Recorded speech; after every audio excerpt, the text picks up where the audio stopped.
इसी को अपन थोड़ा सा और डिटेल में बात करते हैं। ध्यान से देखिए,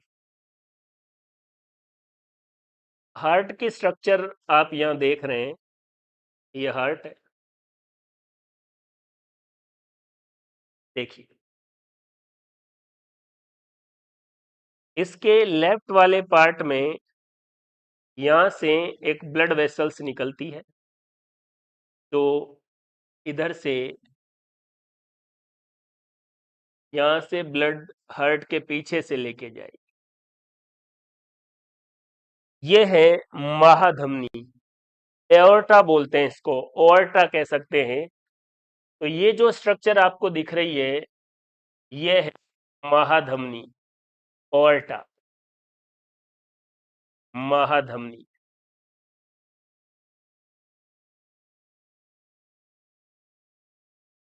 ये चाप जैसी, आर्क जैसी स्ट्रक्चर है, इसे कहा जाता है महाधमनी चाप। लेकिन ये चाप है तो महाधमनी का ही, इसलिए अभी मैं आपको हार्ट की डिटेल स्ट्रक्चर नहीं पढ़ाकर ये बता रहा हूं कि ये ओर्टा है। ठीक है, इस ओर्टा से और भी आर्टरी निकलती है, लेकिन मैं अभी जो अपने काम की है उसके बारे में बात कर रहा हूं। और यहां से एक और आर्टरी निकलेगी, इस आर्टरी का नाम है कैरोटिड आर्टरी, कैरोटिड धमनी। क्लियर है? महाधमनी से एक आर्टरी निकलेगी जिसको क्या बोला जाएगा, कैरोटिड आर्टरी। तो स्ट्रक्चर आपको क्लियर है? अब देखिए ध्यान से, इन दोनों में, अभी मैं किसके अंदर बना रहा हूं, एओर्टा के अंदर। एओर्टा के अंदर ऐसे संरचनाएं पाई जाएगी, ये देख लीजिए। और एओर्टा के अंदर जो पाई जाएगी उनको एरोटिक बॉडी कहा जाएगा, एरोटिक बॉडी।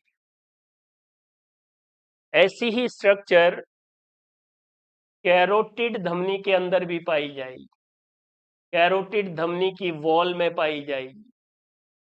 इनको कहा जाएगा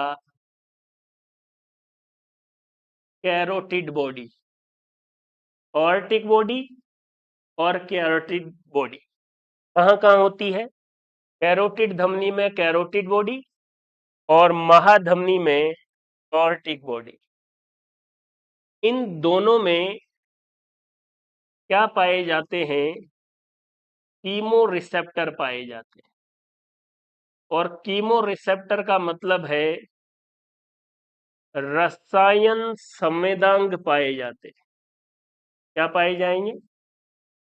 रसायन संवेदांग पाए जाएंगे। और ये कीमो रिसेप्टर,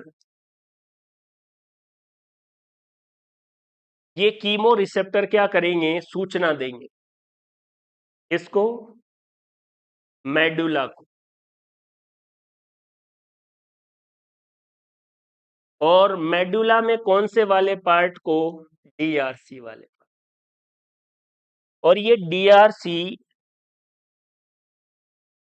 एक क्रेनियल नर्व है।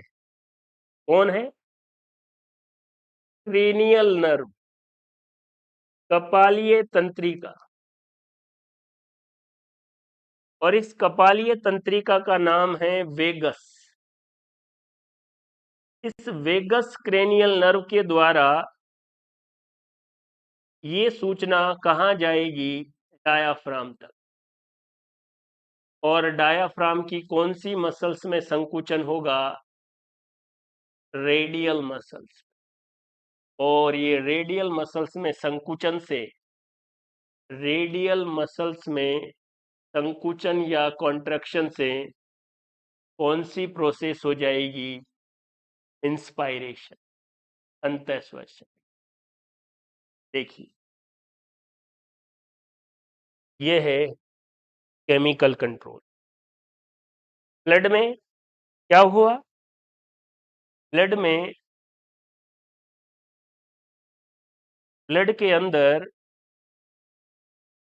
CO2 ज्यादा हो गई, या एसिडिक नेचर ज्यादा हो गया, या पीएच कम हो गई।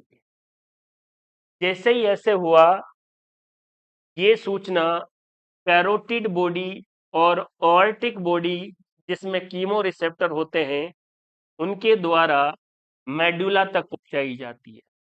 मेडुला में डीआरसी, वेगस क्रेनियल नर्व, हमारे अंदर 12 जोड़ी क्रेनियल नर्व होती है, 12 पेयर। उसमें से वेगस कौन से नंबर वाली है? 10वें नंबर वाली। नंबर भी याद रखने। आपसे पूछा जाए कि कौन सी कपालीय तंत्रिका, कौन सी क्रेनियल नर्व ब्रीदिंग के रेगुलेशन या श्वसन के नियंत्रण से जुड़ी हुई है, तो 10वें नंबर वाली वेगस क्रेनियल नर्व।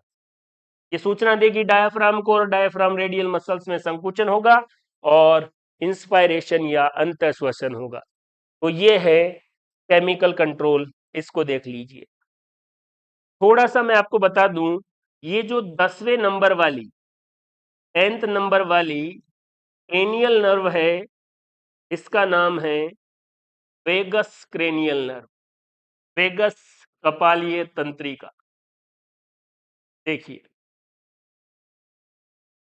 ये जो वेगस क्रेनियल नर्व है, इसके बारे में एक चीज याद रखना है।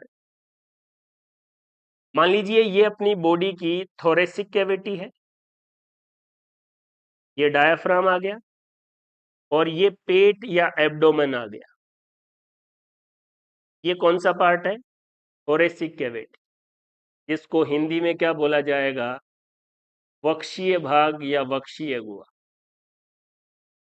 और ये बीच में कौन है? डायाफ्राम। और ये कौन सा भाग है? उदरीय भाग, एब्डोमिनल पार्ट। ये कौन सा पार्ट है? उदरीय भाग या एब्डोमिनल पार्ट। इन दोनों को, वक्षीय गुहा को और उदरीय भाग को, अलग कौन करता है? डायाफ्राम। ये डायाफ्राम है, देख लीजिए। ये जो स्ट्रक्चर आपको मैं बता रहा हूं, ये डायाफ्राम। ये अब हमारे पास 12 जोड़ी क्रेनियल नर्व है। कितने जोड़ी है? 12 जोड़ी।